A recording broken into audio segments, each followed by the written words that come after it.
반갑습니다. 산골의 아침입니다. 오늘 말씀 에베소서 6장 13절입니다. 그러므로 하나님의 전신갑주를 취하라. 이는 악한 날에 너희가 능히 대적하고 모든 일을 행한 후에 서기 위함이라. 아멘. 자, 하나님의 전신갑주에 대해서 알아보기 전에 몇 가지를 더 알아보고 있습니다. 그것은 이 악한 날, 오늘은 악한 날에 대해서 알아봐야 되겠습니다. 악한 날, 특별한 그런 날이 있다. 흔히 머피의 법칙이라는 그런 얘기도 하는데, 안 좋은 일이 연속적으로 계속 일어나는 그런 날이 있다. 이건 머피의 법칙하고는 좀 다르긴 하지만 일반적으로 사람들이 경험할 때도 안 좋은 일은 집중해서 일어나는 경향이 있구나, 이런 것을 경험했기 때문에 그런 용어도 생긴 거 아니겠습니까? 악한 날은 마귀가 특별히 택한 날이다, 이렇게 볼 수가 있습니다. 그래서 우리는 아침마다 오늘은 하나님의 날이다, 이렇게 선포할 필요가 있습니다. 예전에는 좀 하다가 요새는 안 했는데, 오늘은 하나님의 날입니다. 오늘은 정말 하나님께서 역사하시는 복된 날이고 기쁜 날입니다 하고 이 하루를 축복하는 그런 선포를 하면서 시작하는 것은 굉장한 도움이 됩니다. 왜냐하면 이미 마귀가 악한 날을 계획했을지라도 그것을 무력화시키는 그런 기도가 될 수 있기 때문에 오늘은 좋은 일이 많이 생깁니다. 하나님이 역사하시는 날입니다. 하나님께서 기뻐하셔서 오늘 정말 좋은 일들을 우리에게 일으켜 주십니다. 이렇게 하나님과 동행하는 복된 날입니다 선포하면서 하루를 시작하는 것이 좋겠다, 이렇게 봅니다. 그래서 이 악한 날에 대해서 한 번 더 알아보고 또 몇 가지 이 악한 영들의 패턴들, 공격이나 이런 것들에 대해서 조금 더 살펴보고 그렇게 이제 하나님의 전신갑주로 넘어가도록 하겠습니다. 이 악한 것에 대해서 우리가 너무 많이 알 필요는 없습니다. 그래서 악한 데는 미련하고 선한 데는 지혜롭고 이렇게 돼야 되기 때문에 악한 거에 빠삭하게 여기에 전문가가 되고 그럴 필요는 없기 때문에 대강 알아보도록 하겠습니다. 자, 왜 악한 날이 필요한가 하는 것은 이 마귀, 그쪽 진영은 한정된 자원을 가지고 있습니다. 그리고 제한된 능력을 가지고 있습니다. 그리고 인원동원이라고 해야 되나요? 그런 것도 부족하기 때문에 물자 부족으로 인해서 집중적으로 공격할 필요가 있는 것입니다. 그렇지 않으면 효과적인 공격이 될 수 없기 때문에, 그래서 악한 날을 선택해서 아주 집요하게 공격하는 그런 날을 선택한다 하는 것입니다. 이런 것이 상당히 효과적인 것은 우리가 흔히 시범 케이스다 이렇게 하듯이, 또 뭔가 관리하는 많은 것을 관리할 때에 이런 방식을 주로 쓴다는 것을 알 수 있습니다. 한 번씩 이렇게 집중적으로 건드리고 그렇게 해놓으면 또 일정 기간 동안은 괜찮은 것이죠. 이게 또 뭔가 좀 괜찮아지려고 하면 또 확 한번 밟아주고, 이런 식으로 이 마귀가 관리를 하고 있다, 이렇게 볼 수가 있겠습니다. 그래서 자기에게 속한 것을 이렇게 관리하는 차원에서도 그렇게 하지만, 또 하나님의 백성들을 어떻게 해서든 택하신 자들이라도 미혹하고 넘어뜨리기 위해서 집중적으로 약한 부분을 계속 공격한다. 한 사람에게 계속 매달려서 공격할 만한 자원이나 물자가 없기 때문에 그들은 집중적으로 한번 하고 또 다른 데 가서 또 집중적으로 하고 이런 식으로 공격한다고 보시면 되겠습니다. 그래서 마귀는 이 조직적으로 움직일 수밖에 없고, 이런 조직을 통해서 일을 할 수밖에 없습니다. 그리고 현대에 이르러서는 이 매체의 발전으로 인해서 마귀가 상당히 활동하기가 수월해졌다, 이렇게 볼 수 있습니다. 예전에는 악한 날을 통해서 막 이렇게 했겠지만 지금은 미디어를 통해서 항상 상시적으로 자기가 원하는 메시지나 어떤 그런 것들을 흘려보낼 수 있는 도구들을 갖게 된 것이죠. 이런 것들은 이제 마귀에게 상당히 유리하게 작용하고 있다, 이렇게 볼 수가 있겠습니다. 과거에 보면은, 우리가 계시록에 보면 마귀는 하나의 지역에 권좌를 두고 있었습니다. 버가모 지역에 권좌를 두고 거기서 살고 있었다, 예수님이 그렇게 지적을 해 주십니다. 근데 우리가 물리적 세계 속에서 영적인 것을 잘 관찰하기 위해서는 이 보이는 것에 집중해 버리면 안 됩니다. 보이는 것에 속으면 안 된다는 것을 몇 가지 제가 예를 들어서 말씀을 드리겠습니다. 왜냐하면은 이 버가모라는 지역이 특별히 뭔가 더 탁월한 그런 영적인 그런 것이 없습니다. 오히려 그냥 좀 평범하다, 이렇게 볼 수 있겠죠. 에베소나 이런 데는 굉장한 신전도 있고 그런 것이 있지만, 버가모라는 지역에 왜 마귀가 거기에 사탄의 권좌를 두고 있었을까? 그것은 조금 의아한 그런 대목입니다.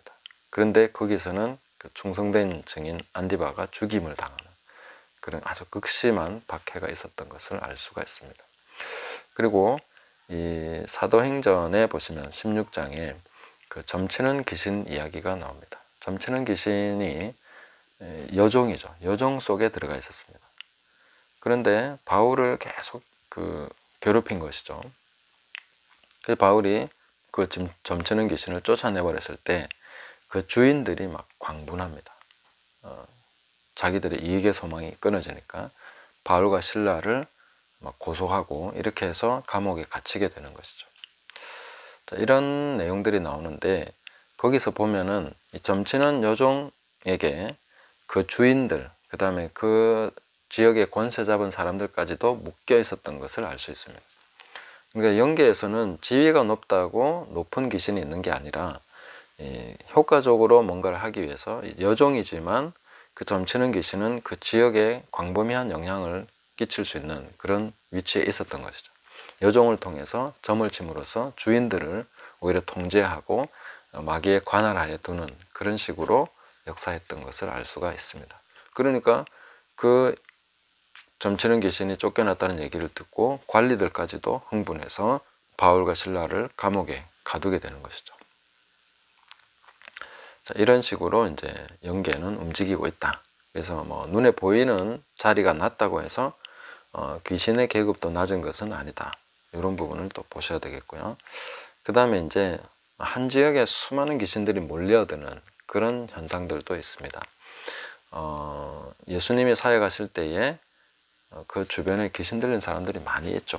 각종 귀신 들린 사람들을 예수님께 데려오고 막 그런 일이 있었고, 또 거라사 지방에는 이제 거의 2,000 정도 되는 귀신이 들어가 있는 군대 귀신이 집힌 그런 사람도 있었습니다. 그 귀신들이 막 그 지역에 막 포진하고 있었던 것은 거기에 예수님께서 이제 역사하시는, 사역하시는 것을 알고 있었고 또 예상하고 있었기 때문에 그런 식으로 모든 그 군대를 집결시킨 것이죠. 예수님의 사역을 방해하기 위해서 그런 식으로 했던 것을 알 수 있습니다. 그러니까 이제 거라사 지방으로 예수님이 배를 타고 갔을 때 엄청난 풍랑을 일으켜서 물리적 현상까지 동원해서 예수님을 막으려고 했던 그런 것을 볼 수가 있습니다. 특별히 귀신들이 많이 이렇게 공격하는 그런 지역이 있고, 또 귀신들이 많이 공격을 해서 이제 무너뜨리려고 하는 그런 사역자나 이런 사람들이 있습니다. 근데 우리가 볼 때는 굉장히 뭐 높은 지위에 있거나 큰 교회 담임이거나 그런 분들이 영향력이 있을 것 같지만 실제로 그렇지 않다. 정말로 영계에서 관심을 갖는 사람은 다른 사람일 수 있다. 다른 지역일 수 있다. 특별히 뭐 서울이라고 해서 그런 게 아니라 지방에서도 그런 식으로 영계에서는 굉장히 중요한 지점이 될 수 있는 그런 식으로 우리가 볼 수 있겠다 하는 것입니다. 그런데 여기서 이제 한 가지 또 봐야 될 것은 귀신들이 막 중요하게 한다고 해서 또 거기에다가 뭔가 중요성을 부여해서는 안 됩니다. 이거는 우리가 평소에 잘 생각해야 되는 것입니다. 귀신이 하는 어떤 행동에 의해서, 어떤 그런 전략에 의해서 우리가 그래서 중요하다, 그래서 우리는 이렇게 해야 돼, 이런 식으로 나가는 것은 결코 바람직하지 않습니다. 특히 이제 방언 같은 경우도 보면 방언은 굉장히 공격을 많이 받아요. 그래서 중요한 겁니다. 이렇게 얘기해 버리면 이 방언의 중요성이나 이런 거에 대한 잘못된 해석을 한 것입니다. 물론 방언은 굉장히 중요하고 우리가 아주 소중하게 그리고 잘 사용해야 되는 은사지만 영적인 공격을 많이 받기 때문에 이게 중요하다 하는 식으로 가면 우리 안에 이 동력을 잃어버리는 것을 볼 수 있습니다. 그래서 이 동기부여와 가치부여에 있어서 이런 악한 영들이 하는 걸 통해서 뭔가 가치를 부여하거나 방향을 잡거나 그 반대로 한다 하더라도 그런 식으로 하는 것은 바람직하지 않다. 이 부분을 분명하게 해야 되겠습니다. 그래서 제가 버가모 점치는 귀신 이런 얘기 했지만 그렇기 때문에 이 지역이 중요합니다. 그렇기 때문에 이 부분에서 우리가 주의해야 됩니다. 이렇게 나가는 것은 바람직하지 않습니다. 그냥 그럴 수 있겠구나, 그 정도만 생각하고 끝내야 되는 것이죠. 우리가 중심을 잡고 방향을 잡는 것은 항상 진리, 하나님의 말씀에 의해서 계속 우리는 그렇게 해나가는 것입니다. 중심은 말씀을 듣고 순종하고 그게 답니다. 뭐 귀신이 어떻게 하든 마귀가 어떻게 하든 그런 거는 상관할 바가 아닙니다. 예수님께서 이 세상 임금이 오겠다. 그렇지만 나는 그와 상관할 것이 없다. 나는 나의 갈 길을 가는 것이다. 주님 앞에서 아버지께서 주신 길을 갈 뿐이다. 이 부분에서 중심을 잘 잡지 못하면 간혹 정말 신실하고 기도하시고 그런 사역자가 귀신을 너무 상대하다가 잘못된 방향으로 가버리는 경우들이 있습니다. 귀신이 하는 걸 안 해야 되고 귀신이 좋아하는 거는 뭐 싫어해야 되고 막 이런 식으로 계속 하다 보면 속아버립니다. 이 속이는 존재이기 때문에 그거 아니라는 거죠. 상관없다. 나는 너희들하고는 그냥 주님께서 아버지께서 말씀하신 그 길을 나는 갈 뿐이다. 이 중심을 잘 잡으셔야 된다 하는 것입니다. 그리고 이제 이런 그 내용들을 통해서 이 악한 영들의 이 구조, 조직 이런 걸 통해서 우리가 세상을 보는 방식을 좀 제대로 한번 세팅을 해줘야 됩니다. 보이지 않는 영적 세계를 어떻게 우리가 이해하고 봐야 될 것인가. 그 부분을 보려면 우리 요한일서 5장 19절에 보시면 우리는 하나님께 속하고 온 세상은 악한 자 안에 처한 것이다. 이렇게 말씀하십니다. 온 세상은 악한 자 안에 있다는 것입니다. 근데 우리가 볼 때는 뭐 세상이 꼭 악한 자 안에 있다고 봐야 되나? 뭐 그렇게 보기 어렵지 않나? 이렇게 생각할 수도 있죠. 근데 마태복음 4장에서도 우리가 그런 부분을 볼 수가 있습니다.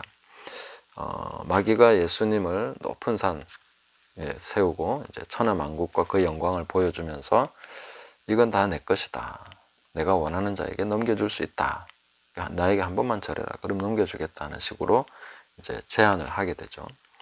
자, 그때에 마귀는 정말 이 세상은 다 자기 거라고 천하만국이 다 내 거다. 이렇게 얘기했습니다. 자, 이 상황에서 우리가 다시 지상으로 내려와서 그 천하만국을 한번 쭉 훑어본다고 생각을 해보십시오. 그들이 다 사탄을 외치고 있습니까? 아니면 그들이 다 악령에 씌여 있습니까? 아니면 전부 다 사탄 숭배자거나 아니면 어떤 다른 식으로든 우상 숭배에 막 몰입하고 있거나 다 그런 거 아니라는 거죠. 네. 다 그런 거 아님에도 불구하고 세상은 자기 거라고 얘기합니다. 굉장히 건전한 사고를 하고 철학적인 사고를 하면서 이성적으로 살아가는 착한 사람도 많은 그런 세상일 것인데 거기에서 마귀는 내 거다 이렇게 얘기하고 있는 거죠.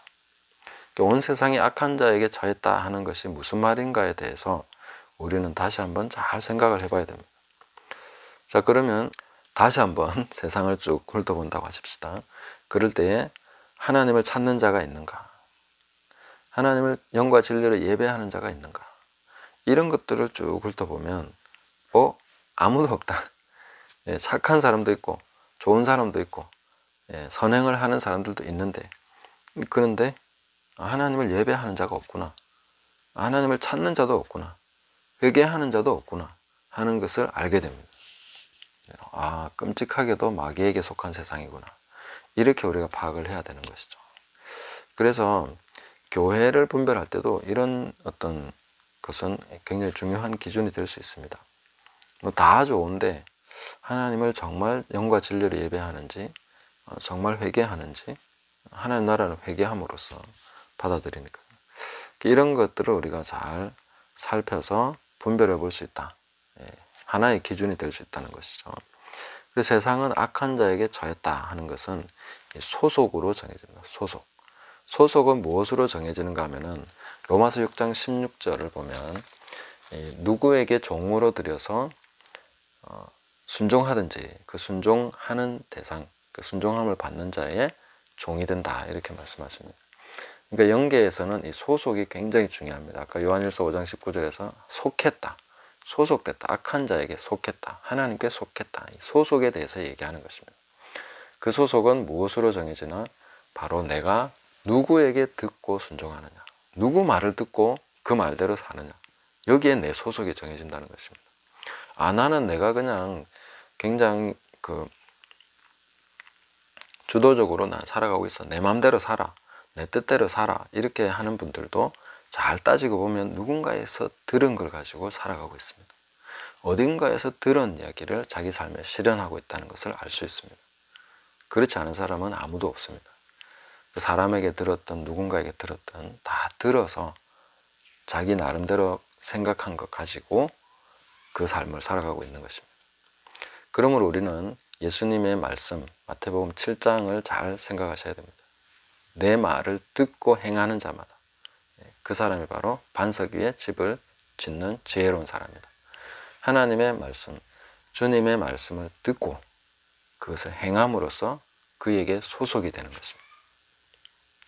다른 사람의 교훈 또 혹은 마귀적 가르침, 귀신의 가르침을 듣고 순종하면 그 소속이 되는 것입니다. 속았다 하더라도 그 소속이 되는 것입니다. 그러므로 우리가 하나님의 말씀을 듣고 순종하는 것, 그래서 말씀을 올바로 해석하고 그 말씀이 진짜 하나님 말씀이 맞나 하는 것을 잘 분별하고 그 말씀대로 행하는 것이 가장 중요한 영적 싸움의 핵심, 본질적인 부분이다 하는 것을 우리가 알아야 되겠고, 말씀을 듣고 행함으로써 그 길을 가는 자, 주님을 따라가고 그 행함 가운데 있는 사람이 바로 승리하는 삶을 살아가는 것이다 하는 것입니다. 네, 오늘은 그 악한 날부터 시작해서 쭉 이렇게 살펴봤는데 뭐 두서없이 이것저것 얘기를 했습니다만은 이런 부분에 대해서 영계의 이 부분에 대해서 악한 부분에 대해서는 대충 이 정도로 하고 이렇게 돌아가겠구나, 이런 식으로 되고 있구나 하는 것을 알고 우리는 하나님의 말씀을 듣고 순종하는 것에 집중해서 그렇게 살아감으로써 날마다 승리하는 삶을 살아가는 저와 여러분 되시기를, 또 지혜롭게 건축을 해가는 반석 위에 건축하는 저와 여러분 되시기를 예수님의 이름으로 축복합니다. 감사합니다.